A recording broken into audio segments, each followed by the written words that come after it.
Pereira. Queria apresentar para vocês o professor pesquisador Agostinho, da Embrapa Pantanal. Tá? Ele vai falar um pouquinho de um problema real que a gente tem aqui no Pantanal. Tá? Ele vai citar um pouquinho da história desse problema e vai mostrar para vocês a potencialidade do problema.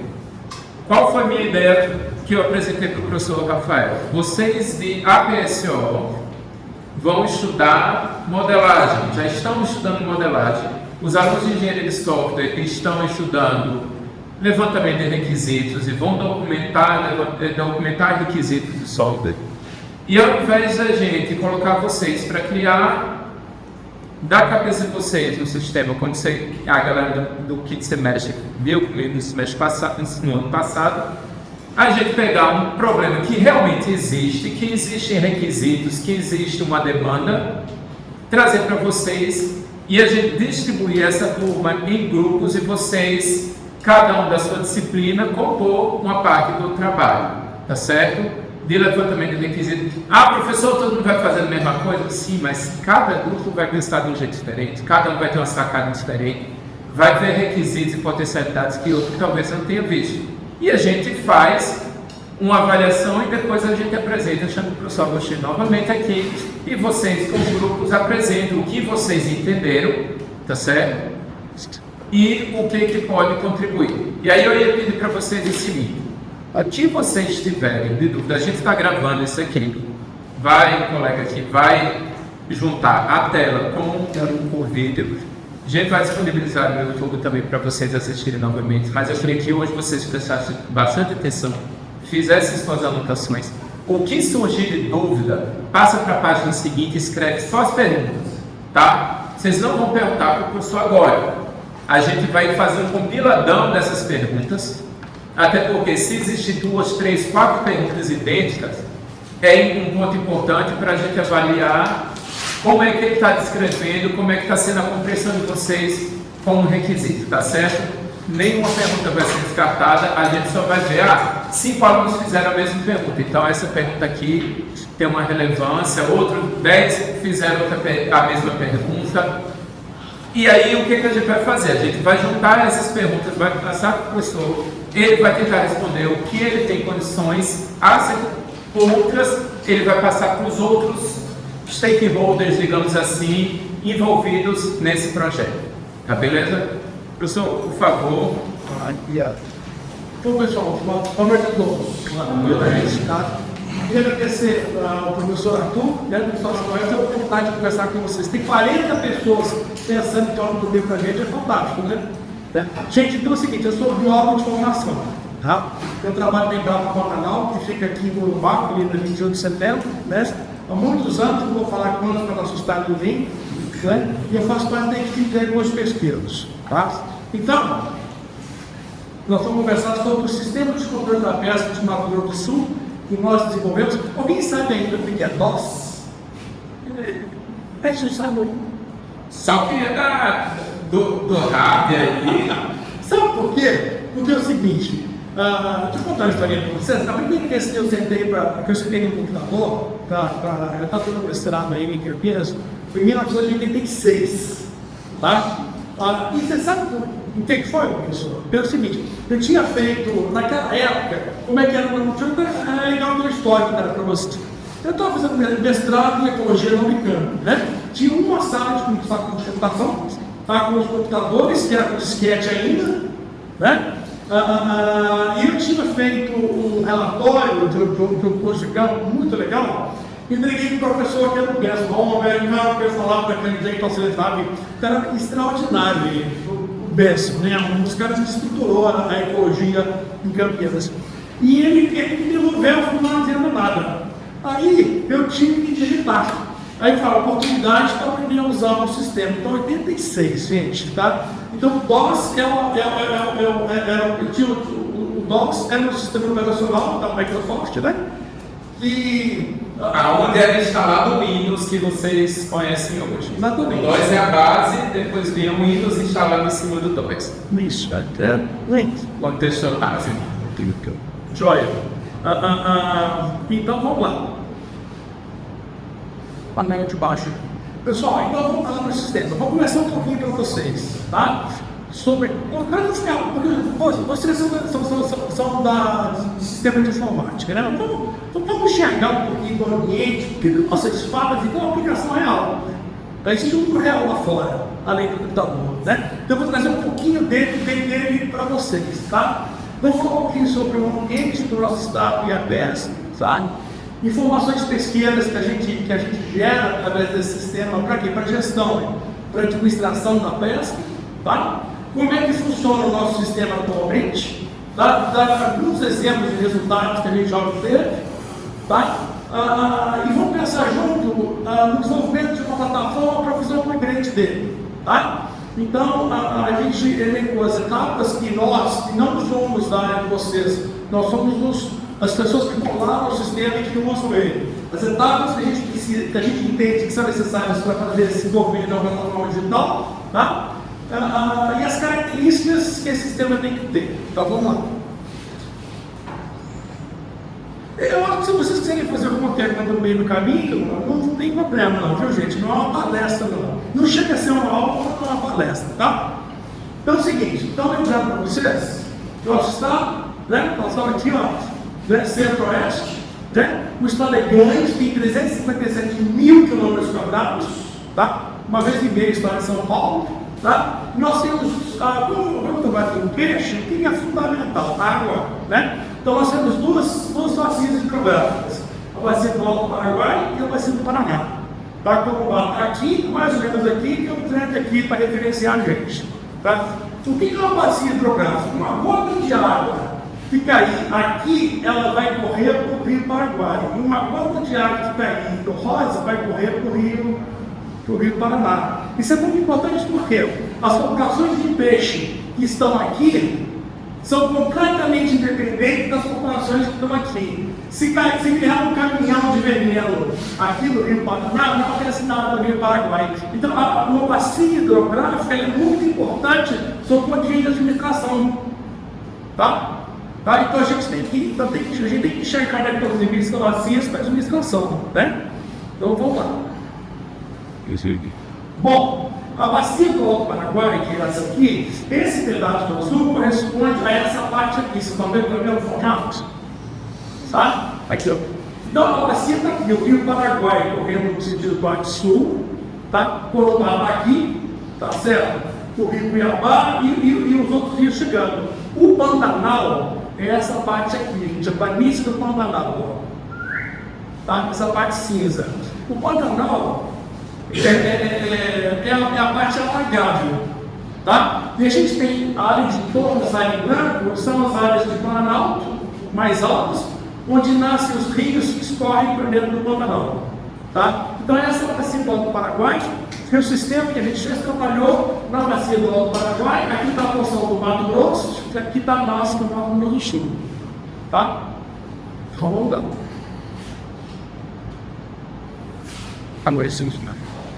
Pessoal, então o que a gente tem? Quando as condições naturais estão favoráveis, você tem o quê? Uma grande produção natural de peixes, tá? Só para dar um exemplo aqui no Pantanal, como é que acontece com os nossos peixes?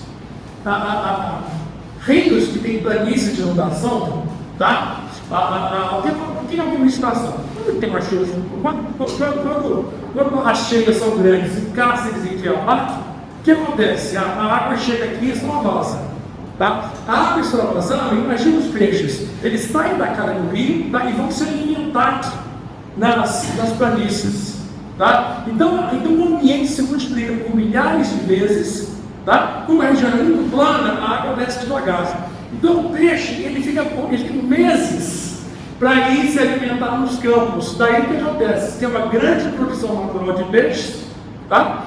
E o que acontece? Na hora que a água baixa, esses peixes, a água vem voltando para o rio, os peixes voltam, formam grandes cardumes e migram o rio acima por meses, por centenas de quilômetros, e vão chegar onde? Nas cabeceiras dos rios para reproduzir.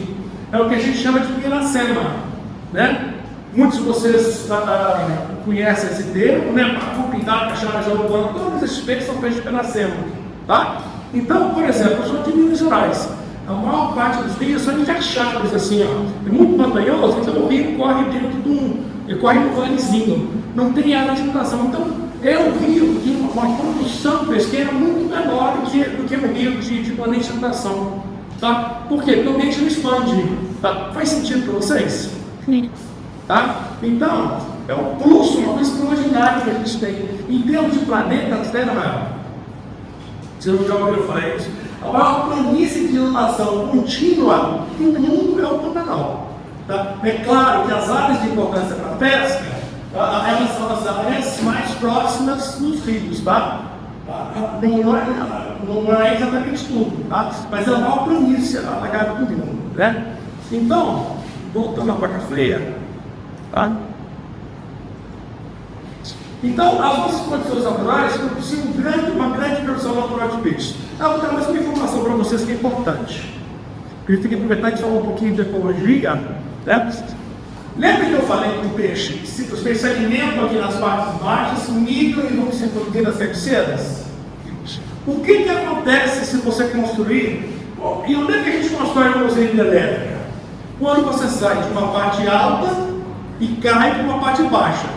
Nessa queda, você aproveita para gerar energia elétrica, certo? Tá? Então, as usinas elétricas nem estão na planície nem na parte alta, elas estão exatamente no meio do caminho. E eu vou perguntar, então as usinas propostas no Pantanal, elas estão propostas para mais ou grosso modo para essas áreas aqui. O que acontece se você construir uma usina aqui no meio do caminho, uma usina elétrica? Você impede esse período do barritação. Exatamente. Tá? Exatamente. Então, esse é um problema sério. Tá? Se aquela for uma rota migratória importante, os peixes daqui deixam de ter acesso àquelas regiões. Tá?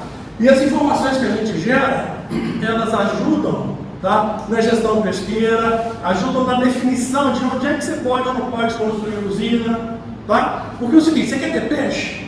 Quer ter pesca, quer ter turismo de pesca, quer ter todos os serviços ambientais que o peixe faz? Tem, então tem que respeitar. Né? Bom, falei um pouquinho de ecologia e tal, né? Então vamos lá. E daí, todo lugar onde existe uma grande produção natural de peixes, você tem a pesca, que se torna uma atividade importante sobre o produto social, econômico e ambiental, né? E a gente passa a ter vários, a gente chama de, na nossa técnica, vários usuários ou atores sociais ou stakeholders, no caso, que são diferentes atores da pesca. Vocês usam a palavra stakeholders, tá? Então, quem são esses atores? Nós temos, tá? O pescador de subsistência, o pescador profissional artesanal, o pescador amador, tá? Veja só, o produto da pesca profissional é o peixe que ele vende para a gente como alimento. O produto da pesca esportiva não é o peixe, ele não pode vender o peixe. O produto são os serviços, tá? Ele paga para vir na nossa região, tá? É a passagem, é a alimentação e tudo mais, tá? Os pacotes que ele compra e assim vai. No setor pesqueiro, os indígenas, as seguradoras, tá? E etc. Tá? Então tem muita gente que depende diretamente da produção de peixe. Isso é para contextualizar, tá, gente? Mas deixa eu seguir. Então, agora eu pergunto, sempre que você vai administrar uma coisa, o que você precisa de ter? Informação sobre essa coisa. Né? Do contrário, você vai administrar baseado em chute, ou eu acho que, nessa hora, você precisa. Então, a gestão pesqueira não é diferente disso. Tá? Então, tem informações importantes que a gente precisa gerar para a gestão, como, por exemplo, qual é a captura por espécie, por rio ou por mês dessa bacia? Tá? Qual é o número de pescadores profissionais e amadores que têm atividade? De onde que vem os pescadores amadores? Tá? Qual é o rendimento da pesca em quilograma por pescador por dia? Tá? Qual é o estado de conservação dos estoques pesqueiros da região? Né? Então, são perguntas que você precisa ir respondendo. Para quê? Para fazer o gerenciamento da pesca. A gente fala, manejo da pesca, gestão pesqueira, administração é a mesma coisa. Fala se você não olha isso. Está indo bem? Beleza. Estou muito quietinho. Gente, então, só mais uma coisa. Sabendo que a gente precisava de dar essas informações, em 1994, está fazendo 30 anos, tá? O que a gente fez?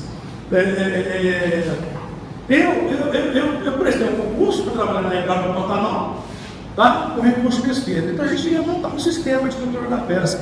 Naquela época, o que já existia? Já existia o hábito, tá? A Polícia Ambiental já tinha um convênio com a Secretaria de Meio Ambiente, ela fazia fiscalização da pesca, tá? Então, o que a gente fez? O que a gente pensou? Bom, vamos tentar capitalizar isso para recolher informação sobre a pesca. Tá? Pode não ser a melhor metodologia, porque a melhor metodologia seria você ter amostras aleatórias e tal, mas pelo menos eu já tenho um sistema montado. E o que é? O pescador profissional artesanal e o pescador amador, ao final das pescarias, em tese, ele deveria passar na florestal, onde o seu pescado ia ser vistoriado. Tá? Então, o que a gente fez? Nós pegamos. Isso vinha sendo feito, professor.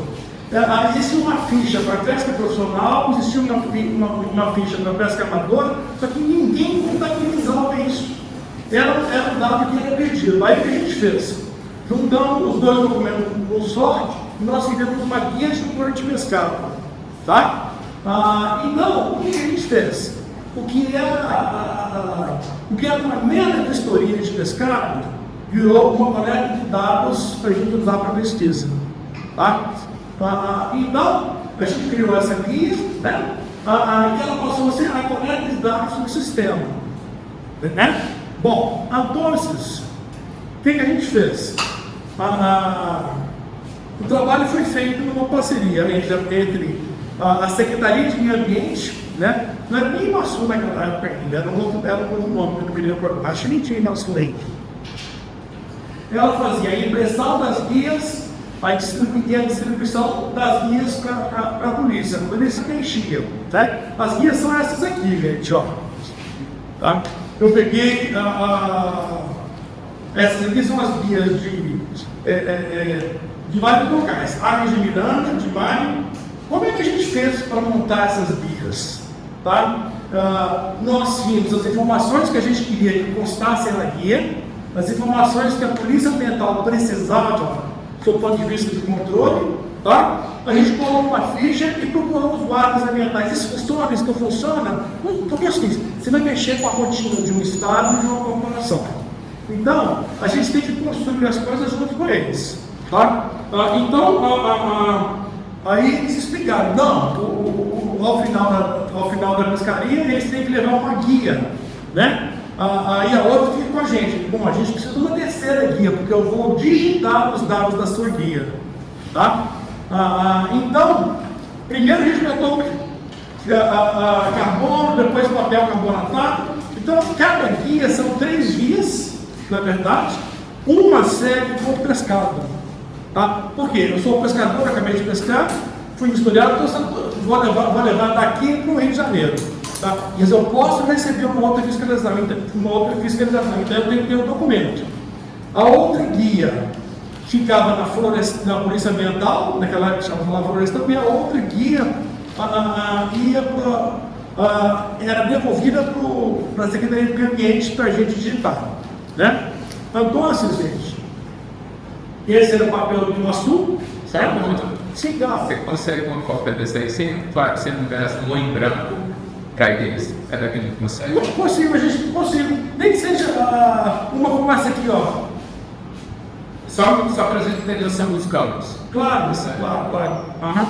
E o pessoal vai vir também, eles já mandou para mim, tem um documento de apoio para acompanhar vocês, tá? Tem mais informações, PDF que já não mostraram mesmo. E aí depois eu estarei isso para vocês. Está muito comprido o caso, eu posso mencionar? Estou tentando contextualizar para vocês, né? Bom, aí, gente, e qual que é o terceiro papo para galera brava? A gente colocou um sistema, tá? A gente criou o sistema e fazia a manutenção dele, para CBS, que nem que ele tinha um programinha, né? Fazíamos a digitação, tá? Aí depois das guias digitadas, elas voltavam para o Embaçu para fazer a correção, tá? Fiz no começo, chegava a ter 15 mil guias. 15 mil guias, se você empilhar elas, cada está mais ou menos assim. E eu estou brincando, isso aqui, né? E a gente fazia, agora são 3 mil, tá? Mas era 15 mil, a gente tinha, não ia brincar, Só 3 mil. É bastante, hein? Só 3 mil, né? Não, não é perto de 15 mil, mas 3 a 4 mil, claro. Não, a gente está feliz. E aí, pessoal, ó, coletou os dados. O guarda florestal, você está vendo a cena ali, ó, ele está em campo, um está anotando a guia, o outro está pesando e ele está registrando ali. Daqui a pouco eu vou passar as informações, tá? As guias vão para o Imaçu, aí tem trabalho de correção. Não, volta para o Imaçu, eles organizam o nome lembrado, a gente digita, devolve para o Imaçu, a guia, digitou, aí a gente faz um relatório. São cerca de 30 variáveis que a gente tira de cada guia. Cada guia é uma pescaria, que pode ser de um pescador ou de um grupo de pescadores. Tá? Vocês vão ver. Então, cada pescaria vira uma linha. Então, tem um relatório que tem 60, 70 páginas. Aí ele pega uma régua, vai passando e vai passando as guias. São os três. Atualmente, uma pessoa experiente, uns 3 meses para corrigir. Antigamente se botava 3 pessoas para corrigir. Tá? Por quê? Era o que existia. Tá? Bom, digitou, corrigiu. Aí o que ele faz? A gente pega as correções, volta para o arquivo, a gente ainda faz isso, porque o sistema é o mesmo ainda. Tá? E aí depois a gente exporta para o programa de análise que a gente usa. Tá bom, cada ideia respira para análise. Pois é, não, você vai rir aí do que você vai contar. Bom, então essa é a ficha, tá? Ela tem 30 mil variáveis, tem um campo específico com dados da pesca profissional, dados da pesca amadora e dados do monte, tá? O sistema, ele foi desenvolvido por um colega nosso, Paulo Ruiz, que naquela época eram 2 pessoas, eram o Paulo SVL, né? Os dois da nossa TI, né? O Paulo desenvolveu lá no Embrapa, tá? O DOS, linguagem Clipper, arquivo DBase File. Vocês conhecem o DBase ainda? Alguém conhece? Não, isso daí é história crescendo. Gente, é super estável, pequenininho, não dá pau, tá? E o que a gente... Ele roda no máximo no computador XP. Então, o que aconteceu? A gente tem que eu tenho uns 3 XP lembrados, porque eu guardo com o maior carinho por causa do programa. Tá? Essa pesca roda nele até hoje. Tá? E vocês que são na informática, tem uma coisa. Você sabe que é redondo, que está chamando em programa nenhum? Ele foi feito tem vários. A gente usou, deu um problema, Paulinho, o problema é esse, tá. Vai lá e conserta. Ele fez 3 versões, né? E a gente foi por limpo e ele ficou redondinho. Tá? Hoje ele tem o quê? 20 anos, né? 30, está esperando 30 anos, foi feito em 1973. Tá? Mas aí, 73 ou 93? Desculpa, 93. Nos 2 anos seguintes, a gente encontrou a maior parte dos problemas e foram feitas as 2 outras versões. Tá? Então, você conversar com o programador é fantástico. A gente chama esse sistema legado. Legado. O sistema legado que foi deixado para trás, Defender usado. mas que ainda é usado. Tá. E tem umas piadas que a galera já me ouviu falar. Não deixa aqui que o programador morreu. A gente brinca que o programador morreu. Às vezes a gente acha no meio do código trechos assim para não mexer. Então o sistema legado é um sistema que não tem mais manutenção. Sim. E que a gente busca uma nova versão. Mas ele é redondinho. E aí o seguinte, pessoal, já tem mais de uns 5, 6 anos, e a gente fazia treinamentos para a Florestal, porque a gente Quando instalou o sistema, em 1974, fez só uma maratona, quer dizer, a gente tinha uns 15 postos da produção ambiental. Eu fui em quase todos eles, apresentando, gente, vocês agora, mais uma fiscalização, vocês estão coletando dados para pesquisa. Você tem que mostrar para os caras que estão participando do processo maior, né?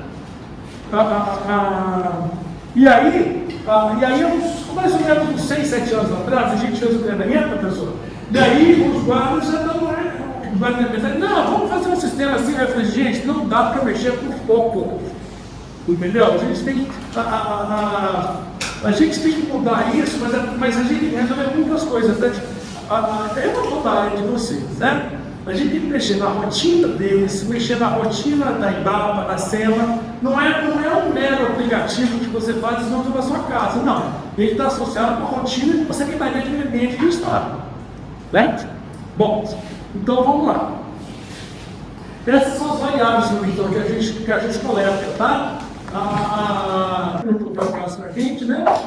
Só como exemplo, acho que talvez vale a pena para vocês. Cada guia tem o seu número, ela pode ser, o arquivo é todo numérico, todo em código, isso é pequenininho, não dá pau, tá? Cada guia tem o seu número que não repete, já está em mais de 250 mil, tá? Aqui, né? Categoria 1 profissional, 2 amadores, depois o número de pescadores, o estado, quando é pescador esportivo, o estado de origem, a cidade, os rios em que foi feita a pescaria, o pesqueiro, que é a região onde foi feita a pescaria, depois número de dias de pesca, você tem a data de início e a data de final, que isso é muito importante. Uma coisa é você pegar 200 quilos de peixe em 3 dias, outra coisa é pegar 200 quilos de peixe em 10 dias. No primeiro caso, o sistema está muito mais produtivo. Tá? Né? Depois, as espécies. Pim, pintado, caixara, jaú, dourado, pacu, arbado, cuibatá, jupecê, jurucoque, sul, piraputanga, piranha, tucunaré e outros. Tá? Local onde é feita a vistoria, dia, mês e ano.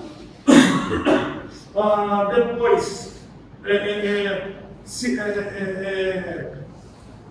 destinatário do pescado, fornecedor, e para o pesca amador, o meio de transporte, se ele veio de avião, se ele veio de ônibus ou de carro, isso é importante que você tenha um peixe pesqueiro, tá? Gente, eu vou dar alguns exemplos de resultados que o sistema apresenta, tá? São informações antigas, não são recentes não, tá? Eu tenho atual, mas como eu tinha que preparar isso hoje, a primeira apresentação que eu achei aquilo. Só para vocês me deram aqui. O número de pescadores amadores registrados, tá? De 94 a 94, 95, 96, de 95 a 99. A gente vê que o número de pescadores no Mato Grosso do Sul, na Bacia do Pantanal, aumentou, tá? O máximo foi 99, 2000 e começou a diminuir. Tá? Hoje está mais ou menos nessa faixa. Uma coisa como 17 mil. Número registrado por nós. Não é o número total. Mas o número registrado, ele tem uma correlação com o número total efetivamente registrado. Tá? Depois, como é que é a distribuição de pescadores ao longo do ano? Né? Então, aqui estão os meses do ano. A gente tem um período de baixa temporada, né, de fevereiro a junho, e de alta temporada, de julho a outubro. São coisas que a gente vai enxergar, né, com o sistema. Depois, só alguns exemplos. Como é que é a captura relativa das espécies? Né? Veja que a pesca profissional é muito mais concentrada que a amadora. Se você pegar pintado, pacu e caixara, olha, você deu 2/3 da captura. Por quê? Ele mira e quem vale mais. Né? Ele é um cara muito mais específico. Tá? Já a pesca amadora, ela é mais distribuída. Tá? Então, só alguns exemplos para vocês terem ideia. Né? Tá. Aqui, por exemplo. Não, vai lá. Aqui, tá. Então, gente, o SCPESC, tá? Ainda falando de resultados, a gente faz uma descrição anual da pesca na Bacia do Paraguai, tem a descrição do canal, tá?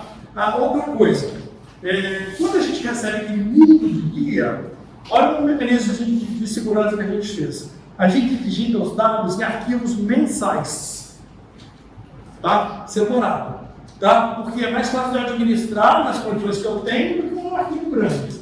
Depois que eu fiz os mensais, depois que está tudo digitado, aí depois eu junto eles todos. Eu faço um apêndice, faço um arquivo anual, tá? Esse sim eu vou exportar para as análises de dados, tá? Os programas, os pacotes estatísticos que a gente usa. Vai. Então, a gente tem uma descrição anual e com acúmulo de dados. Tá? A gente, seguramente, esse é um dos maiores conjuntos, se não for o maior, de dados de pesca de águas interiores, tá? Águas continentais do Brasil. Tá? Essa é a maior série mais contínua, tá? Ele não tem interrupções. Né? Tá? Então, e como você tem esse acúmulo de dados, a gente consegue enxergar as tendências socioeconômicas da pesca e as tendências biológicas das populações de peixe. Tá? Você tem um ano só, você tem retratos. Você tem vários anos, você enxerga as tendências, certo? Né? Bom, divulgação das informações. A gente faz boletins anuais, tá?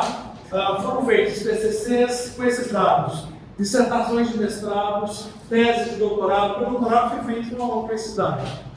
Artigos técnicos e científicos, capítulos de livros, palestras, informações que a gente apresenta em audiências públicas que ajudam a tomar decisões, tá? Matérias jornalísticas, pareceres diversos, tá? E contribuições para as políticas públicas de pesca. Tá? Aqui está um exemplo bem legal. Esse é um livro de 2016. Ecologia da pesca de água doce, né? Aqui tem um capítulo da pesca na América Latina, né? E que nós que escrevemos, ficam aqui exatamente os dados dessa pesca. Ó. Só para ilustrar, né, gente?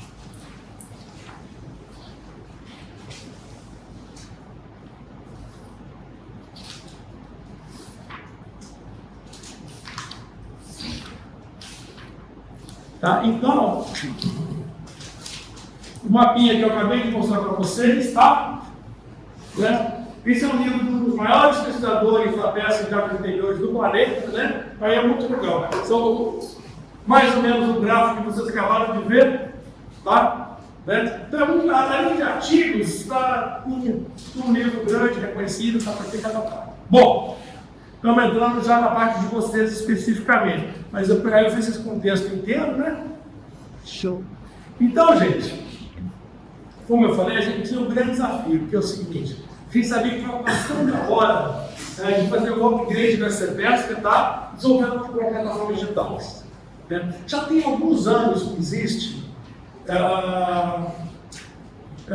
por exemplo, o rapaz da Sanesul, que registra a conta de água da gente, como é que ele faz? Ele chega lá, ele faz a leitura, o aparelho compara com a sua leitura anterior e ele solta a sua conta. Né? Então aí ele pega a conta e coloca. Né? Quando eu vi isso, eu falei, caramba, resolvi um problema. Tá? Por quê? Qual que era o desafio antes? Essas maquininhas, elas têm aí, vamos dizer, sei lá, de tecnologia dominada, barata e acessível, 10 anos. Tá? Digamos assim. Tá? Então, porque veja, se você, os guardas já queriam uma coisa digital, os policiais ambientais, né? Mas como é que eu ia resolver o problema do pescador sair com uma guia? Se o cara está lá no buraco das piranhas, está lá no meio do Pantanal. Eu não tenho como resolver o problema. Tá? Mas a partir do momento que essa tecnologia, eu consigo fazer um resumo da guia, numa folha de papel técnico, a maquininha dele funciona com uma bateria de longa duração, eu consigo resolver o problema, eu já tenho tecnologia para isso. Né? Então as coisas vão ficando mais chatas, né? Então, gente, entrando na área de vocês, aí foi o seguinte, nós nos reunimos, a gente já fez algumas reuniões. Quem são os nossos parceiros diretos? Quem vem entrar no Pantanal sou eu, que é uma das pessoas que montou o sistema. e os parceiros do IMASU, tá? Que é o Instituto de Meio Ambiente do Estado do Sul. Então, a gente sentou e fizemos o seguinte: vamos enxergar quais são as etapas que ninguém é da área de vocês, tá? Nós somos usuários. Quais são as etapas que a gente enxerga que precisam ser feitas, né? A gente enxerga. Bom, a gente tem que descrever as características que a gente acha que essa plataforma tem que ter, tá? Nós como usuários. Depois, é preciso desenvolver o programa, etc., da plataforma, fazer o desenvolvimento propriamente dito. Gente, estou usando as minhas palavras, tá? Depois, uma vez desenvolvido, a gente tem que fazer um teste de implantação em escala piloto. Não posso mexer com todo mundo, não posso abandonar ainda as fichas de papel. A gente tem que trabalhar, por exemplo, em Corumbá. Tá? Se o sistema está sendo desenvolvido aqui, vamos trabalhar em Corumbá. Né? Depois, e aí vai fazer um feedback. Está funcionando? Vai e volta. Né? Deu certo? Deu. Então a gente faz um treinamento para as equipes da Polícia Ambiental, para as equipes do IMASU. Tá? E faz uma implantação progressiva da nova plataforma. Tá? Não pode ser de uma vez. Porque é o seguinte: na hora que a gente fez esse teste, eu diria que 95% dos programas apareceram. Se você usar ele um ano no dia a dia mas tem coisa, mas não tudo. Né? Então a gente faz a implantação progressiva da nova plataforma.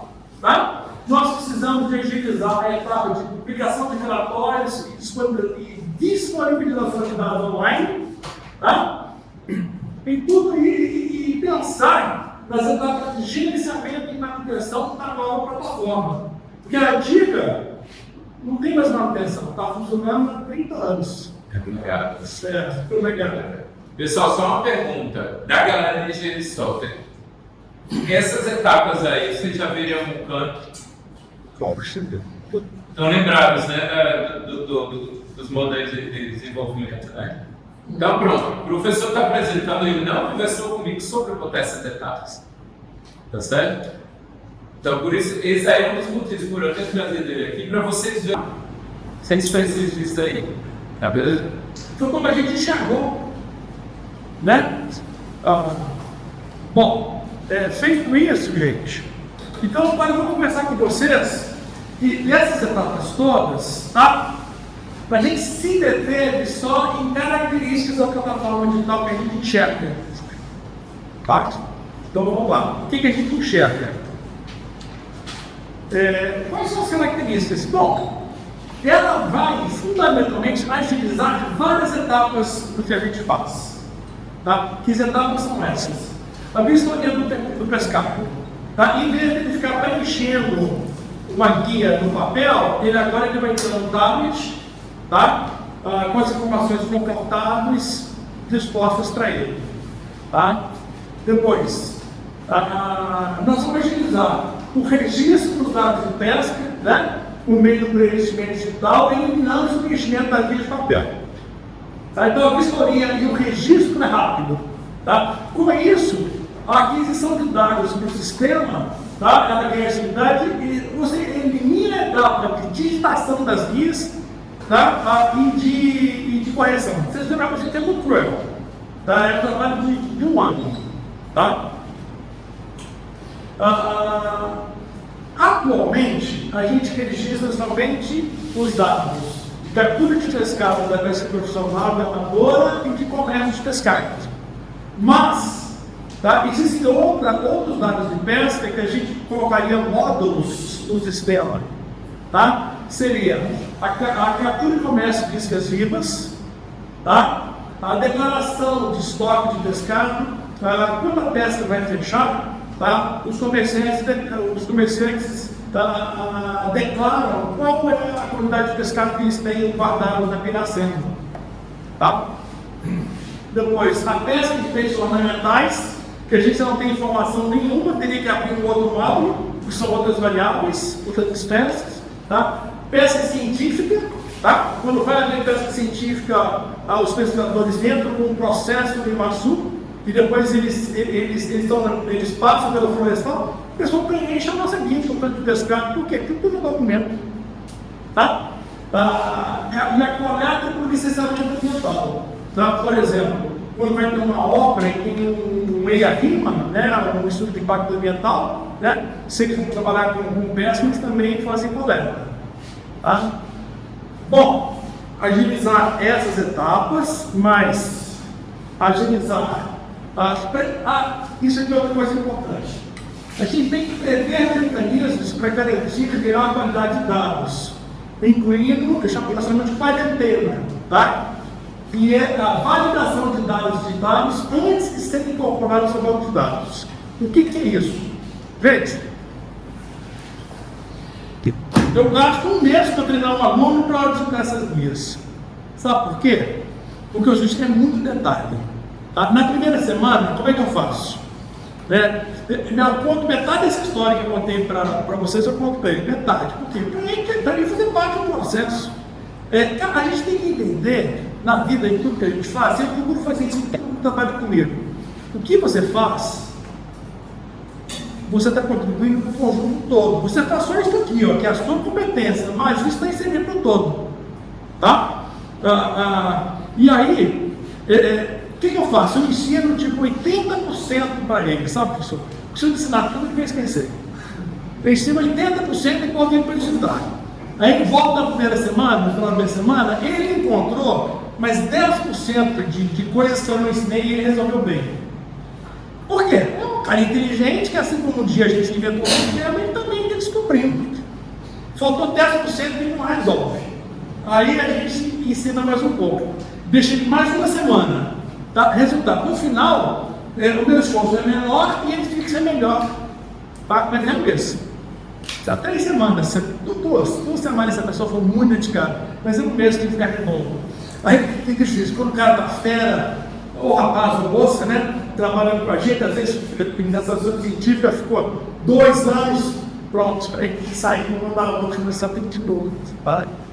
Mas é assim a vida, né? Bom, então a história da ficha é essa.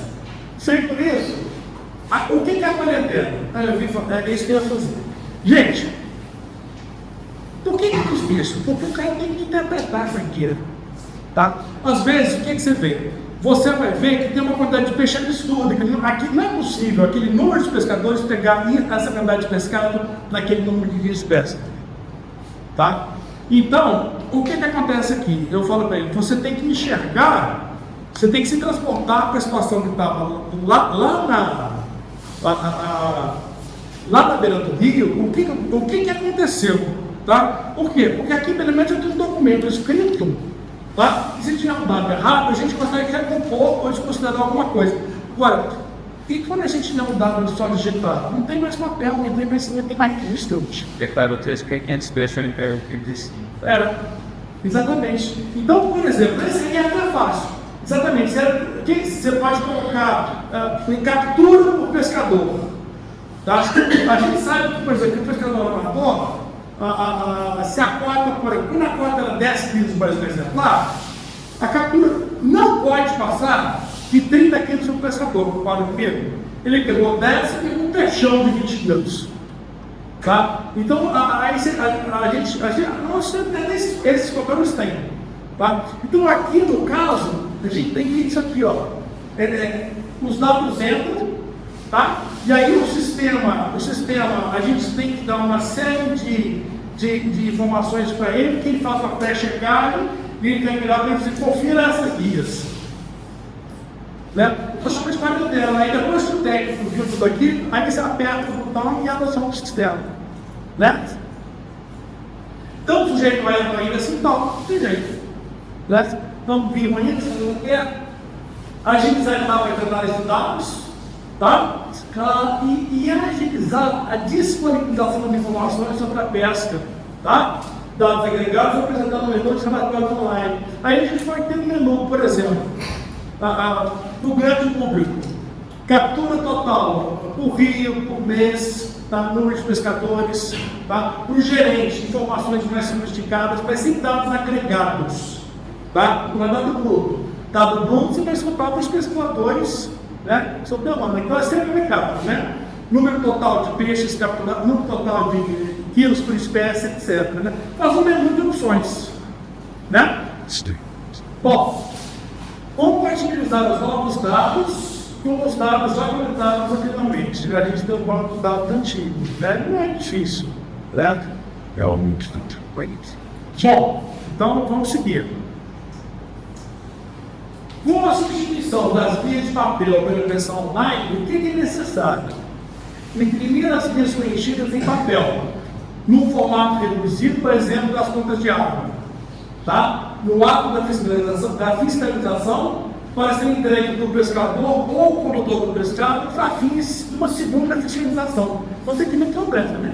Ele tem que sair dali do seu peixe porque a guia ela fala que tem tantos tipos de pescado, de tais e tais espécies, capturados em tal rio, tal.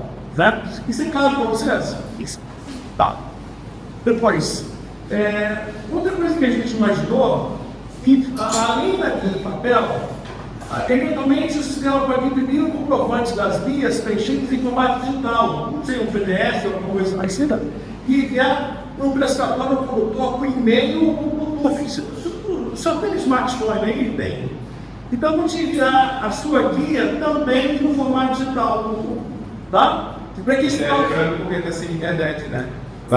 Lembrando que lá na estrada, quando está sem internet, se ele mandar o PDF também, ela se liga. Mas deixa eu te perguntar, o Bluetooth não pode? Não, o Bluetooth pode entre os dispositivos. Eu estou dizendo para eles que aí mandar por e-mail, porque aí ele não. mandar por ele consegue. Não, mas o Bluetooth vai ser porque acabou, imagina que é o seguinte, acabou o papel do guarda, tá? Mas o pescador tem um smartphone, tá? Então eu vou te mandar a sua guia, ela vai no Bluetooth e você enviar a gente pedir. Dados são saídas, né? Custam muito inteiro, né? A GCP preenchida, tá? Ela será enviada também para um banco de dados online e em caso de fiscalização poderá ser acessada pelo fiscal se houver acesso à internet no local. CNH, né? Uma vez eu fui parado lá em Capara, já depois de Campo Grande, e aí o guarda mudou e disse assim, mas eu acho que eu não paguei a licenciamento do carro. Ele falou, peraí, vai governar muito, vai pagar, que se você quiser não vai. Se não dá, eu paguei. Tá? Então a gente tem esses recursos todos, né? Isso. Bom, isso é a gente pensando, né? Então, continuando, gente. Agora, outros aspectos que precisam ser feitos. Verificar onde hospedar o sistema. Né? No Sul, ele tem um computador dele, ou sistema, uma plataforma dele que chama Cinema, uma plataforma grande. Né? Verificar onde hospedar, tá? E verificar também os sistemas de dados do Estado que poderão ser conectados pela plataforma do SMS, tá? Para recuperar dados dos pescadores, dos comerciantes, por exemplo, cadastro CPF, autorização ambiental para pesca amadora e para pesca comercial, autorização, etc. Por quê? Um pescador profissional e um amador, ele tem uma licença, que foi registrada antes. Tá? Então, eu esqueci de falar isso para você. Os postos da Polícia Ambiental, pelo menos a metade deles é offline. Tá? Pelo menos a metade. Então isso tem que ser considerado num sistema desse. Tá? E mesmo para aqueles que são online, os policiais saem numa viatura fazendo vistoria e eventualmente não. Tá?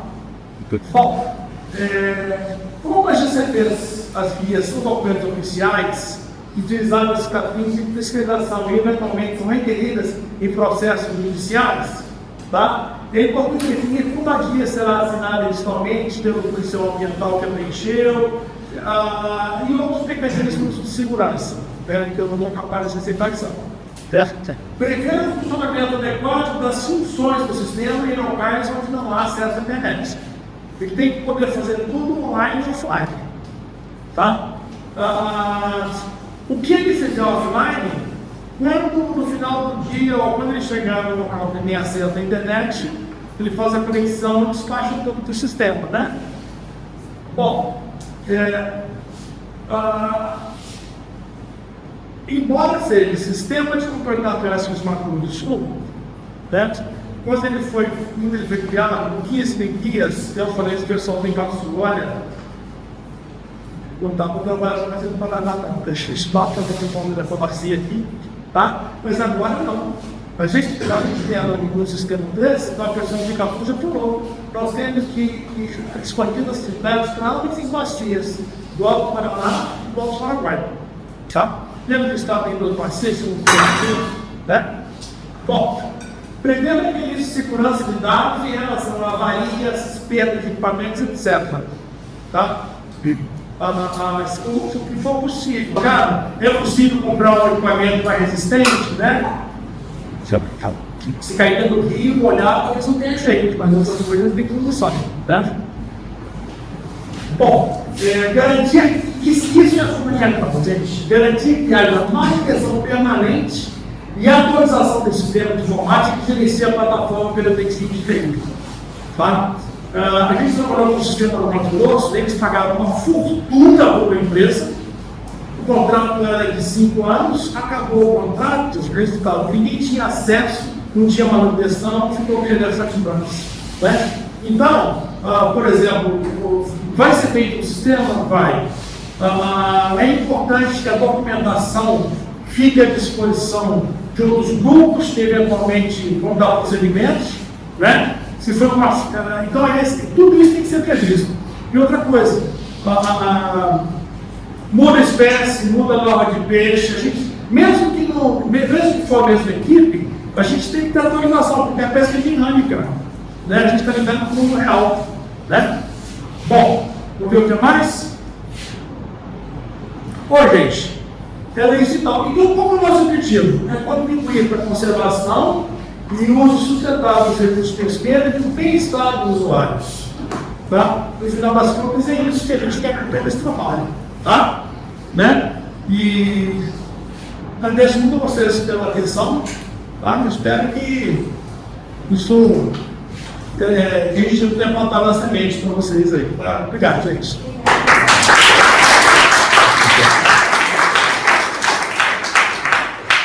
Então, pessoal, tarefa de casa a partir de agora é o seguinte.